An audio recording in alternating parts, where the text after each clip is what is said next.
Princess Zoey and the Kingdom of Whispers. The Shimmering Woods.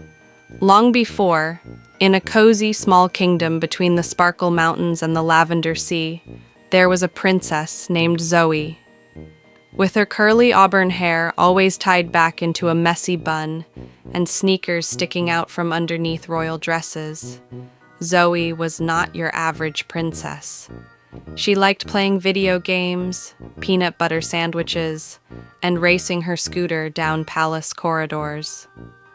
On one sunny afternoon, Zoey was wandering in the royal library when she came across a hidden staircase behind an old bookshelf. Her heart jumped.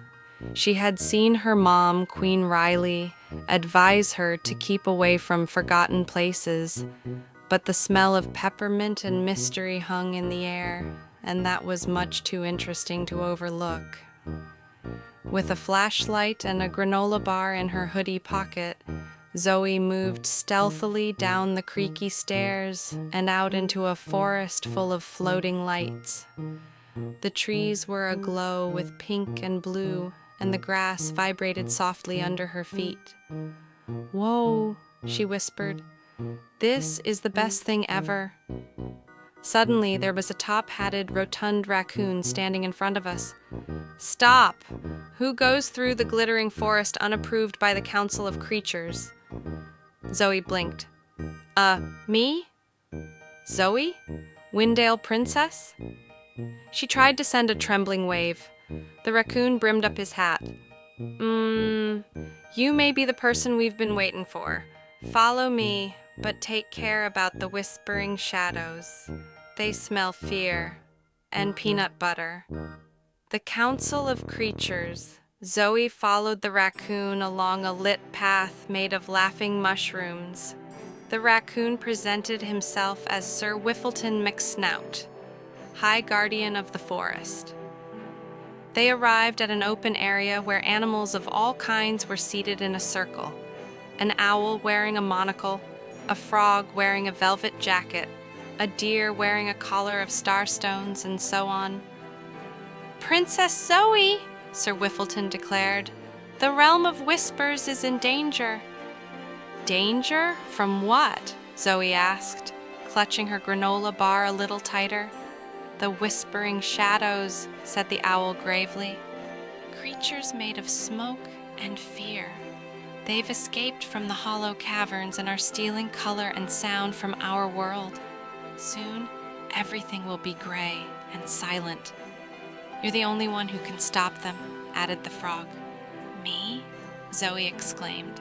"Why me?" "Because you're brave, curious, and you have the heart of wonder," said the deer. "That makes you strong in ways even you don't even know yet. So what am I supposed to do?" "You need to go to the hollow caverns and shut the gate," Whiffleton instructed. "But tread carefully. The journey there is fraught with testings. You will need 3 magical keys. One is within the Lake of Echoes, one within the Howling Desert, and one within the Skyvine Cliffs." Zoey swallowed hard. "Sounds terrible. Also kind of great. Let's go." The Lake of Echoes. Armed with a backpack full of snacks, a leaf map, and a raccoon guide, Zoey set out for the Lake of Echoes. The journey wasn't easy. She took a ride on a giant snail, avoided sleep bubble traps, and won over a riddle battle with a talkative daisy. When they reached the lake, mist swept across the water like silver gauze. All sounds reverberated back, but not quite so. Her hello reverberated back as "help me." "Creepy," grumbled Zoey. "Remember," Whiffleton instructed her, "the lake tests your heart." A rowboat pushed out of the fog. Zoey climbed in and began paddling. Whispers of voice in the fog, memories of things that frightened her, getting lost at a department store once, flunking a math test, the sound of her parents shouting one time. "You're not brave," the whispers said to her. Her eyes prickled with tears. "Yes, I am," she whispered. "I go on even when I'm scared. That's brave." The lake overflowed. A spark flashed in the water, materializing into a silver key. Zoe grasped it. 1 down, she grinned. 2 to go. The desert roared like a jet plane. Winds howled past giant dunes built of glinting gold sand. Zoe wore goggles, a scarf, and determination. Halfway through the desert, she found a sand castle the size of a school. Inside was a mischievous coyote named Jax, who spoke only in rhymes. To pass by this spot, you don't have to flee.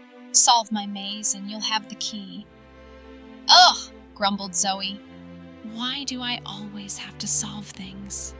The maze curled and twisted. Whispers tried to lead her astray. Mirrors showed illusions. Zoe trapped, lost, abandoned. But she kept going, remembering Whiffleton's words. Fear only grows if you let it. In the middle, she found a key hanging from a cactus that glowed purple. "Second key!" she cried. Then the cactus belched confetti.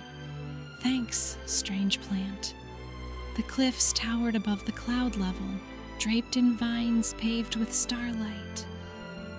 Zoe bounced on flying jellyfish that flatulated on every bounce to get to the top of the cliffs.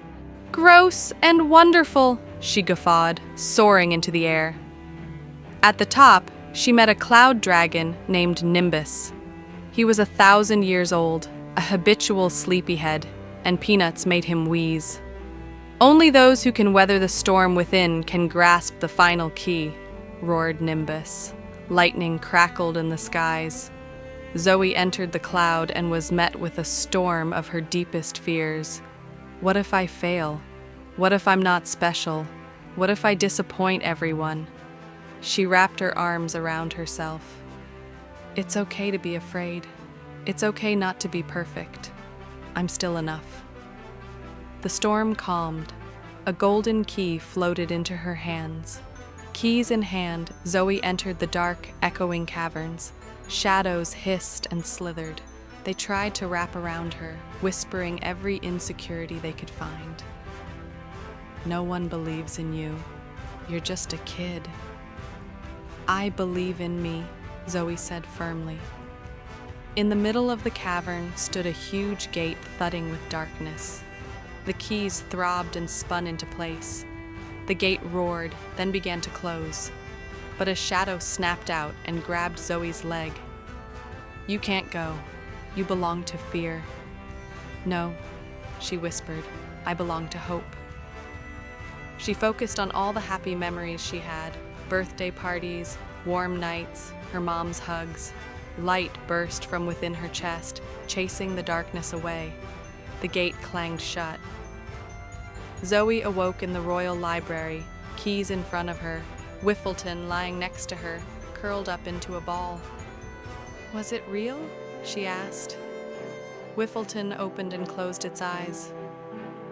"What do you think, Princess Zoey the Brave?" Back in the palace, she hugged her mom and told her everything. Queen Riley smiled and whispered, "You've always had magic in you." That night, Zoe placed the 3 keys in a shadow box above her bed. She knew the realm of whispers was safe, for now, but if ever it needed her again, she'd be ready, because she was not just a princess. She was an adventurer. She was a hero. She was Zoe.